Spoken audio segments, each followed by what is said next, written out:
खामोश चीखें। सिद्रा अपने कमरे की खिड़की से बाहर झांक रही थी। सर्द हवा इसके चेहरे से टकरा रही थी, लेकिन उसे इसकी कोई परवाह नहीं थी। इसका दिल बोझल था और आंखें खाली।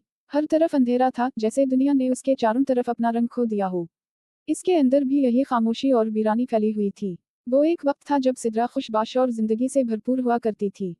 स्कूल में उसकी बहुत सी सहेलियां थीं, वो हमेशा मुस्कुराती रहती, हर खेल में हिस्सा लेती और सबसे आगे रहती। लेकिन अब वो सिद्रा कहीं खो गई थी। जैसे कोई इसके अंदर से जिंदगी चूस कर ले गया हो और पीछे सिर्फ एक साकत जिस्म रह गया हो। इसकी जिंदगी की ये तब्दीली इस दिन से शुरू हुई जब उसके वालिद को नौकरी से निकाल दिया गया। सिद्रा के वालिद हमेशा से एक मजबूत और हिम्मत वाले इंसान थे, लेकिन नौकरी छूट जाने के बाद वो अंदर से टूट गए थे।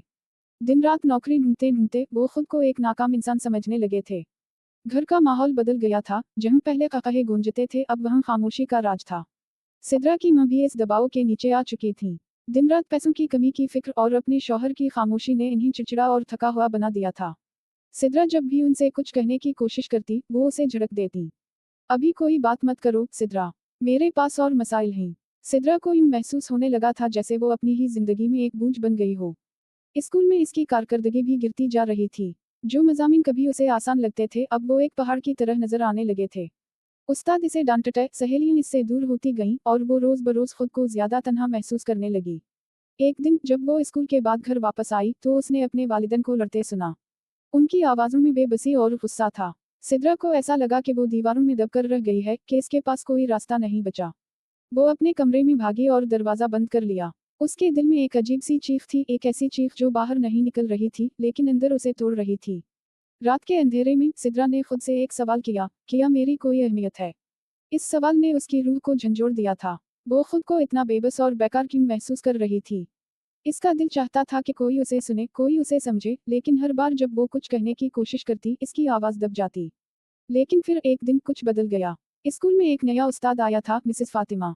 वो नरम मिजाज और समझदार थी। एक दिन जब सिद्रा क्लास में चुपचाप बैठी थी, मिसेस फातिमा ने इसे गौर से देखा और क्लास खत्म होने के बाद उसे रोक लिया। सिद्रा, क्या तुम ठीक हो? यह सवाल बहुत सादा था, लेकिन सिद्रा को ऐसा लगा जैसे पहली बार किसी ने उसकी खामोश चीख को सुना हो। सिद्रा ने अपनी नजरें झुका लीं, लेकिन मिसेस फातिमा ने इसका हाथ थाम लिया। अगर कभी तुम बात करना चाहो तो मैं यहाँ हूँ। सिद्रा की आंखों में आंसू आ गए, लेकिन वो कुछ कह ना सकी। इस रात सिद्रा ने सोचा कि शायद अभी सब कुछ खत्म नहीं हुआ। शायद अभी उम्मीद बाकी थी। इसने सोचा कि अगर कोई उसे सुन सकता है तो शायद वो खुद को दोबारा तलाश कर सके। इस रात पहली बार वो दिल से सोई। यह सफर आसान नहीं था, लेकिन सिद्रा ने खुद से वादा किया कि वो अपनी खामोश चीखों को सुनने देगी।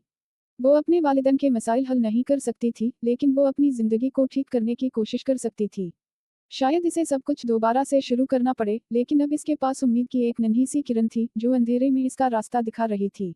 अगली सुबह सिद्रा बेदार हुई तो उसके दिल में एक नई तवानाई महसूस हुई। यह कोई बड़ा इनकलाब नहीं था, लेकिन कुछ तो बदल चुका था।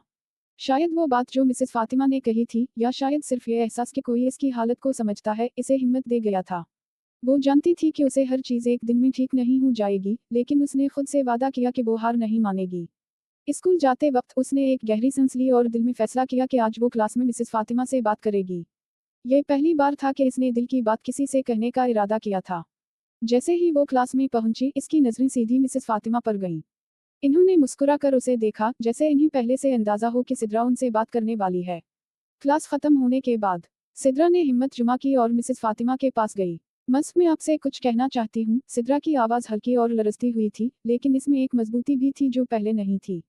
मिसेस फातिमा ने नरमी से सर हिलाया और कुर्सी की तरफ इशारा किया। बैठ जाओ सिद्रा, आराम से बात करो, मैं सुन रही हूँ। सिद्रा को लगा कि जैसे उसके दिल का बोझ हल्का होने लगा हो। वो सब कुछ बताने लगी, अपने वालिद की नौकरी जाने का दिख, मां की बेबसी, घर में होने वाली लड़ाइयों, और इसका खुद को बेकार और तन्हा महसूस करना। हर लफ्ज के साथ वो थोड़ी थोड़ी खुद को आज़ाद महसूस करने लगी। वो बोलती गई और मिसेस फातिमा सुनने देती रहीं, बगैर कोई मदाखलत किए, बगैर कोई मशवरा दिए। जब सिद्रा की बात मुकम्मल हुई तो वो खामोश हो गई। उसके दिल की धड़कन तेज थी, लेकिन अब उसे इतनी घबराहट नहीं हो रही थी। मिसेस फातिमा ने इसके हाथ पर अपना हाथ रखा और नरम लहजे में कहा, सिद्रा, तुम बहुत बहादुर हो कि तुमने ये सब कुछ कहा। जिंदगी मुश्किल हो सकती है, लेकिन तुम्हें खुद को कमजोर मत समझो। हर कोई अपनी मुश्किलात से गुजर रहा होता है, और तुम्हारी मुश्किलात भी खत्म हो जाएंगी, लेकिन इसके लिए वक्त और सब्र चाहिए। सिद्रा ने आंसुओं से भरी आंखों से मिसेस फातिमा की तरफ देखा। वो जानती थी कि मिसेस फातिमा की बातों में हकीकत थी और शायद पहली बार वो खुद को कमज़ोर समझने की बजाय बहादुर महसूस कर रही थी। घर वापस जाकर सिद्रा ने अपने आप से एक और वादा किया।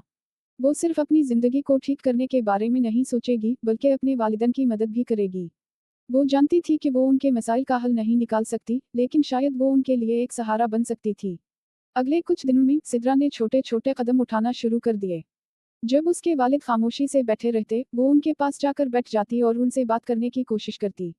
पहले तो वो कुछ नहीं कहते थे, लेकिन फिर एक दिन इन्होंने आहिस्ता से बात करना शुरू किया। वो सिद्रा से अपनी नाकामियों का जिक्र करने लगे और सिद्रा ने महसूस किया कि उनके अंदर भी वही खौफ और बेबसी थी जो उसके अंदर थी। उसी तरह अपनी मां से भी वो आहिस्ता-आहिस्ता बात करने लगी। एक रात जब मां किचन में चुपचाप खड़ी थीं, सिद्रा ने उनके कंधे पर हाथ रखा और कहा, मां, सब ठीक हो जाएगा। हमें बस एक दूसरे का साथ देना है। मां ने हैरत से सिद्रा की तरफ देखा, फिर आहिस्ता से मुस्कुरा दी। ये मुस्कुराहट बहुत छोटी थी, लेकिन सिद्रा के दिल में उम्मीद जगा गई। जिंदगी ने सिद्रा के सामने एक बड़ा चैलेंज रखा था, लेकिन अब वो जानती थी कि वो अकेली नहीं थी। इसकी जिंदगी की मुश्किलात फौरन खत्म नहीं हुई, लेकिन उसने खुद को और अपने वालिदैन को फिर से जीने की हिम्मत दिलाना शुरू कर दी थी। वो जानती थी कि हर रोज नए मसाइल आएंगे, लेकिन अब उसके दिल में ये यकीन था कि वो उनका सामना कर सकती है। खामोश चीखें अब चीखें नहीं रहीं, वो उम्मीद और हौसले में बदल चुकी थीं।